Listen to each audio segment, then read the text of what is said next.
Today we'll go to Muslim law or Mohammedan law as it is applied in India. So before discussing about all the provisions of Muslim law or Mohammedan law in modern India, our first question would be, who is a Muslim? So, to answer this or to define it, who is a Muslim, it could be answered as Muslim by origin and Muslim by conversion. So, a Muslim by origin, that who profess Islam or who undergoes formal conversion or follow the basic tenets of Islam, which are the principle of the unity of God and Muhammad as the prophet of God. He shall have essential belief that the Quran is the only revealed book of Allah or Hazrat Muhammad as the last Rasul, or there is a day of Qiyamah, judgment, or Akhirat, life after death. Secondly, person born of Muslim parent, questions does not arise whether he observes or not any Islamic rites such as performance of 5 prayers or Ramadan fast. If one of the parents is Muslim, the child will be a Muslim according to Shiarat. A Muslim by conversion could be explained by the following decisions.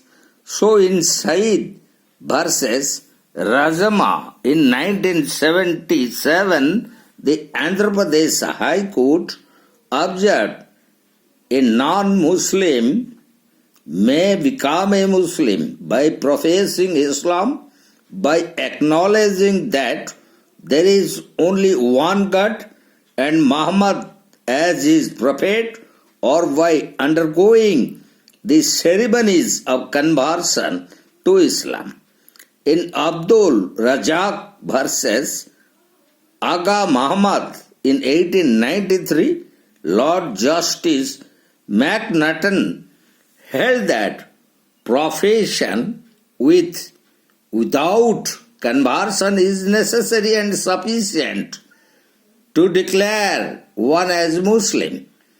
In the same way, in Reshma Bibi versus Khuda Baksha, the question was on Muslim law of apostasy, as she renounced Islam as the law should be applied to her, introducing the judge under a plate of pork which she refused to eat.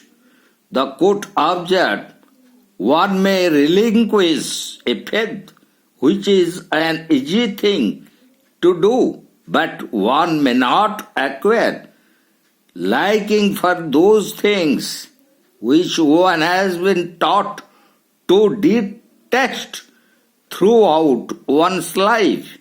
A Muslim undergoing the following ceremonies of conversion prescribed under Islam may become a Muslim. He has to go to a Muslim mosque. The Imam would tell to recite Kalma, then he would be given an Islamic name. Then the convert put his signature in the register kept in the mosque, as it was decided in Rokey Bibi versus Anil Kumar in 1948 by the Calcutta High Court.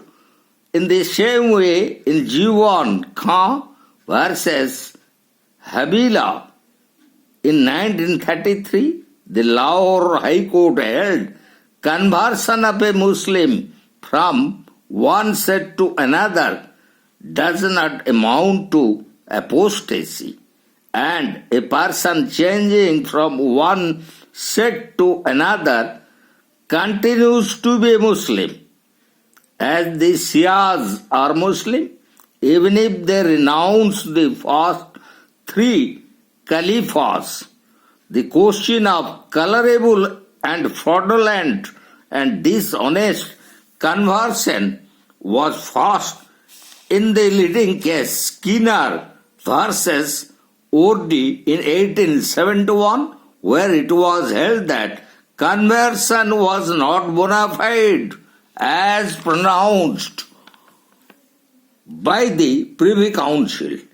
In the same manner, in Ram Kumar in 1891 and Rokey Bibi versus Anil Kumar in 1948, conversion was not bona fide and was fraudulent and dishonest.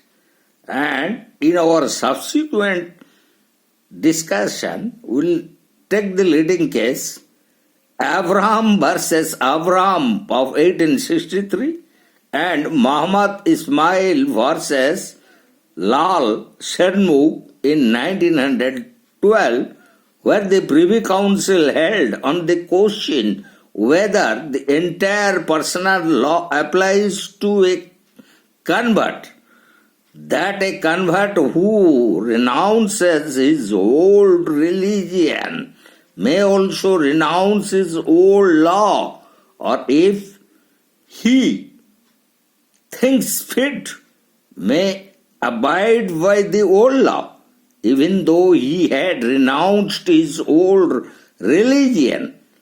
Muslims consider it as interference in their religious matter.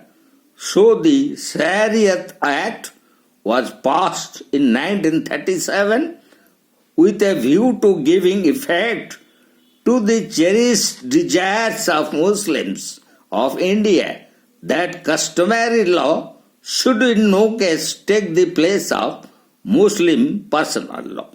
So our question of discussion is regarding who is a Muslim.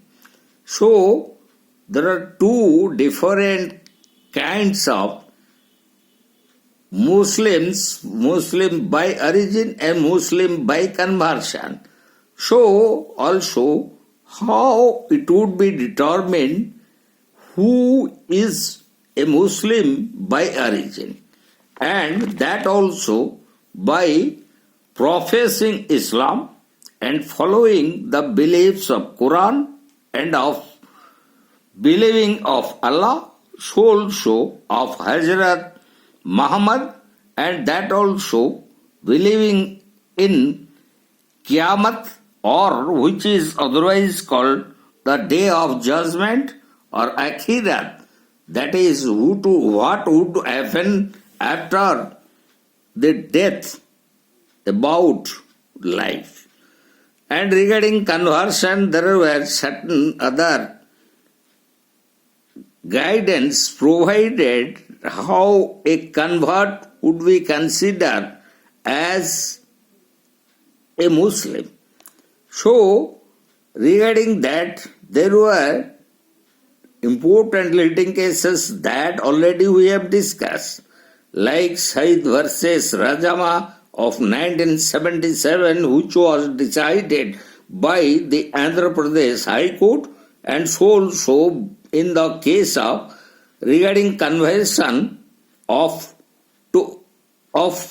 one other religion to Islam, that was regarding I.Abdul Razak versus Aga Mohammad in 1893, where Lord Justice Manhattan held that profession with or without conversion is necessary and sufficient to declare one as Muslim, And in the same way, in the case of Reshma Bibi versus Khuda Baksha, the question was also in the same case of apostasy.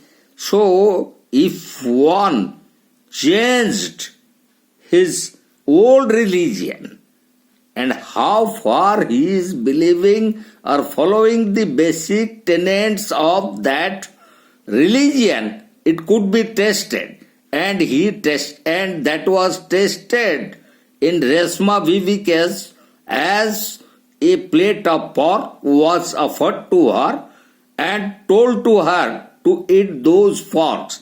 But she could not, as she could not eat the porks, so from that very it was decided that this is not a kind of legal conversion to Islam, because a true Muslim or Mohammedan, they do not take pork. So, all these kinds of decisions relating to the very question of who is a Muslim, as regarding the Muslim in origin or Muslim by conversion, was also decided in some other important leading cases like Rokey Bibi versus Anil Kumar in 1948 by the Calcutta High Court, so also in Jivan Khan versus Habib in 1933 by the Lahore High Court.